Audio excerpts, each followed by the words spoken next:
Ziyan, Anda dapat yakin bahwa saya akan menyelamatkan Anda. Baiklah, Penatua Zaesin akan melanjutkan alur cerita Xiaoyan di Pulau Naga Void kuno, di mana Xiaoyan sedang membantu Xian. Battle Through the Heavens Season 6 versi novel. Chapter 1303, mulai. Xiaoyan dan King Lin tetap berada di Pulau Naga kuno selama 2 hari berikutnya.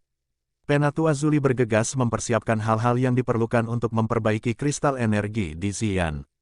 Untung dia menginstruksikan Hei King untuk menjamu kedua tamu itu saat dia sibuk.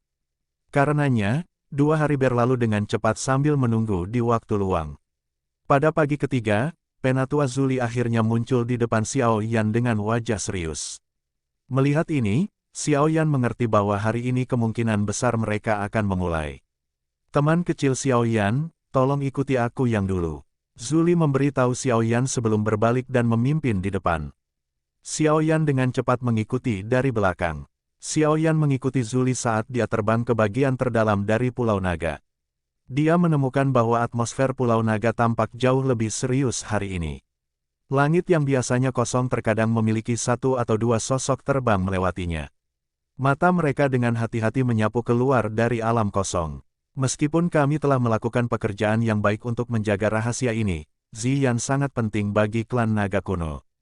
Karena itu, tidak ada yang salah. Oleh karena itu, pertahanan Pulau Naga telah mencapai titik tertinggi. Xiaoyan baru mengerti setelah mendengar Zuli menjelaskan mengapa di sepanjang jalan.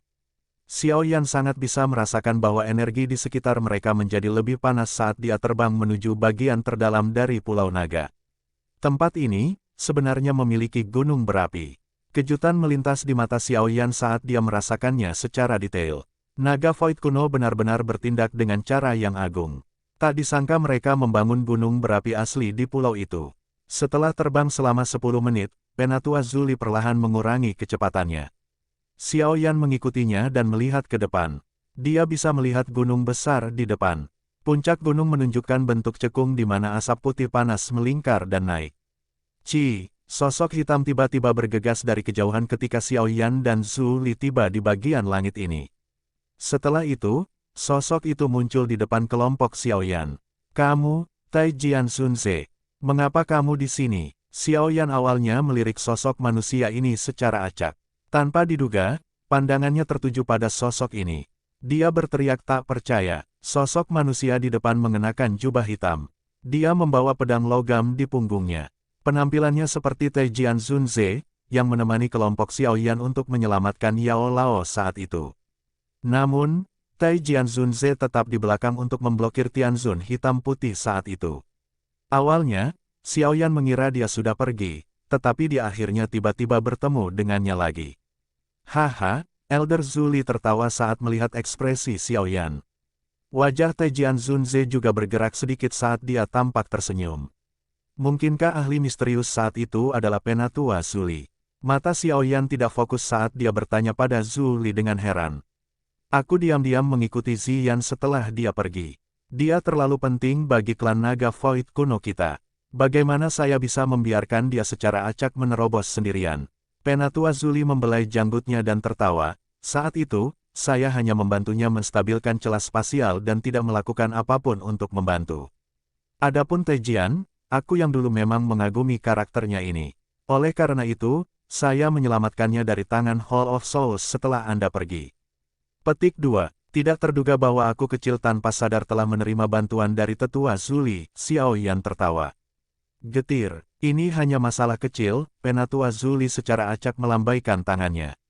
Setelah itu, matanya tertuju pada Taijian Sunze saat dia bertanya, apakah semuanya sudah siap? Taijian Sunze memiringkan kepalanya setuju. Penatua Zuli juga mengangguk saat melihat tanggapan Taijian Sunze. Dia melambaikan tangannya ke Xiaoyan, dan tubuhnya perlahan melayang ke depan. Akhirnya, dia digantung di atas gunung yang mengeluarkan pilar asap. Xiaoyan mengikuti dari belakang. Matanya melirik ke bawah, hanya untuk menemukan bahwa ada kuali besar berwarna hijau zamrud yang tergantung di atas mulut gunung berapi. Itu mungkin untuk melihat sosok kecil yang cantik tergantung di dalamnya. Sosok itu adalah Ziyan, teman kecil Xiaoyan. Energi afinitas api tempat ini sangat kaya. Kekuatan api surgawi akan diperkuat dengan menggunakan api surgawi di sini, Penatua Zuli menunjuk ke kuali besar. Ekspresinya sedikit serius saat dia berkata, namun, api surgawi terlalu sombong. Oleh karena itu, diperlukan kontrol yang luar biasa untuk memurnikan kristal energi tanpa membakar Xian. Dengan kemampuan teman kecil Xiaoyan saat ini, saya pikir Anda harus bisa mencapai ini, kan? Petik 2. Iya, Xiaoyan mengangguk. Dia sudah mencapai puncak dalam hal pengendalian nyala api. Karenanya, tidak sulit baginya. Penatua Zuli juga menghela nafas lega saat melihat Xiaoyan mengangguk. Jarinya menunjuk ke pegunungan sekitarnya saat dia berkata, selama periode waktu ini, ahli suku naga Void kuno dan diriku yang dulu secara pribadi akan tetap di sekitar sini. Kami pasti tidak akan membiarkan apapun mengganggu Anda. Petik 2. Mata Xiaoyan mengikuti arah yang ditunjuk oleh Penatua Zuli. Dengan persepsinya yang luar biasa, dia memang bisa merasakan aura yang sangat kuat yang tersembunyi di dalam pegunungan sekitarnya. Selain itu, memurnikan kristal naga Phoenix tidak akan mudah. Ini akan menjadi tugas yang menghabiskan banyak waktu. Itu juga akan menghabiskan Douki dengan kecepatan yang sangat menakutkan. Penatua Zuli mengepalkan tangannya setelah dia berbicara. Botol giok putih pekat muncul di tangannya. Dia membelai itu sedikit sebelum menyerahkannya kepada Xiaoyan dan melanjutkan dengan, ada 5 tetes darah esensi naga kuno yang telah saya saring secara pribadi dalam botol itu. Mereka memiliki energi yang sangat besar. Mereka tidak hanya akan memungkinkan seseorang untuk secara instan memulihkan sejumlah besar Douki tetapi mereka juga memiliki efek misterius untuk meredakan pembuluh darah dan tulang seseorang. Anda dapat mengonsumsi 1 tetes ketika Douki dalam tubuh Anda tidak dapat mengimbangi selama pemurnian. Xiaoyan dengan hati-hati menerima botol giok itu. Dia merasakan energi yang sangat besar dan kuat yang terpancar darinya. Bahkan dengan penglihatan dan pengalamannya, kilatan keterkejutan masih tanpa sadar muncul di matanya. Dia secara alami mengerti betapa berharganya darah esensi naga kuno itu. 5 tetes darah esensi halus ini akan menyebabkan ahli elit bertarung di dunia luar. Bagaimanapun, hal-hal ini tidak hanya dapat dengan cepat memulihkan Douki seseorang yang kelelahan, mereka juga mampu meredam tubuh seseorang, memungkinkan seseorang untuk dibandingkan dengan beberapa magical beast. Masalah ini sangat penting dan tidak bijaksana bagiku untuk menyombongkan diri. Meskipun darah esensi naga kuno ini sangat berharga, aku yang kecil akan menerimanya untuk sementara. Xiaoyan tidak melakukan tindakan apapun saat ini. Dia segera menangkupkan kedua tangannya dan menghirup udara dalam-dalam. Tubuhnya bersinar, berubah menjadi seberkas cahaya yang muncul di langit di atas gunung berapi. Dia duduk di langit di samping kuali besar. Ekspresi Penatua Zuli berangsur-angsur menjadi serius ketika dia melihat Xiaoyan. Sedang bersiap untuk memulai. Dia bergumam, hal-hal selanjutnya akan bergantung padamu. Xiaoyan duduk di depan kuali besar itu. Matanya serius ketika dia mengamati sosok kecil yang cantik di dalam kuali. Dia menarik napas beberapa kali dan perlahan membuka mulutnya setelah jantungnya benar-benar tenang. Bang! Setelah Xiaoyan membuka mulutnya, pilar api ungu coklat yang berisi warna putih pekat dimuntahkan. Itu melonjak bersama angin dan berubah menjadi nyala api yang mengerikan, yang mengalir ke kuali yang sangat besar. Dengan munculnya api surgawi, suhunya naik dengan cepat. Beberapa pohon yang menjulang tinggi di hutan pegunungan mulai berguguran pada saat ini. Nyala api bersiul ke dalam kuali besar dan berkumpul di bawah kendali Xiaoyan yang hampir sempurna. Dalam waktu singkat, naga api besar terbentuk di dalam kuali yang sangat besar. Mengaum, naga api itu meraung ke langit saat terbentuk. Raungan itu mengguncang kuali besar itu hingga bergetar. Menyaring, segel tangan Xiaoyan tiba-tiba berubah di luar kuali besar. Teriakan lembut keluar dari mulutnya. Setelah munculnya teriakan ini, naga api besar itu menyerbu ke arah Xian, yang sedang tidur dengan mata tertutup. Ketika hendak bertabrakan dengan tubuhnya, itu dengan cepat berbalik dan meringkuk. Ia menggunakan tubuhnya untuk membungkusnya. Di saat yang sama, suhu di dalam kuali besar tiba-tiba naik ke tingkat yang menakutkan. Swosh swosh swosh. Ketika suhu tiba-tiba naik, banyak sinar cahaya keluar dari seluruh pulau naga. Setelah itu, mereka berhenti di atas pegunungan sekitarnya dengan ekspresi serius. Ini adalah anggota suku dari suku naga Void kuno.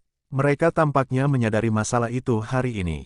Oleh karena itu, tidak satupun dari mereka membuat suara. Mereka khawatir mengganggu fokus Xiaoyan. Xiao Yan tidak punya waktu untuk mengkhawatirkan para pengamat di sekitarnya. Pada saat ini, semua perhatiannya telah terkumpul di dalam kuali besar. Kekuatan spiritual di antara alisnya melonjak ke segala arah untuk mengontrol suhu nyala api. Api di dalam kuali besar terbakar dengan sangat keras. Meskipun api menghalangi mata mereka, pemandangan di dalamnya masih terserap dengan jelas ke dalam pikiran tetua Zuli dan para ahli lainnya. Naga api itu meringkuk dan bercokol. Banyak pilar api yang sangat panas terus-menerus ditembakkan dari mulut besarnya. Mereka berlama-lama di sekitar tubuh Ziyan di dalam kuali besar. Setelah erosi oleh suhu yang menakutkan, kristal naga Phoenix di tubuh Ziyan memancarkan cahaya samar tapi tidak biasa. Cahaya berkedip di atas lapisan kristal. Itu tampak seperti tubuh yang mengalir yang memancarkan gelombang demi gelombang energi menakutkan, yang menyebabkan hati seseorang ketakutan.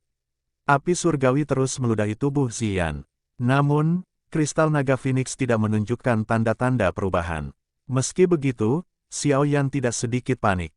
Jika begitu mudah untuk melelehkan benda ini, Penatua Zuli tidak akan mengundangnya untuk bertindak. Ekspresi Xiao Yan acuh tak acuh. Matanya perlahan-lahan tertutup saat nyala api misterius dengan lembut berkedip di dalamnya. Tidak ada yang tidak bisa dibakar oleh api surgawi. Ini adalah kasus untuk segalanya, termasuk kristal naga Phoenix ini.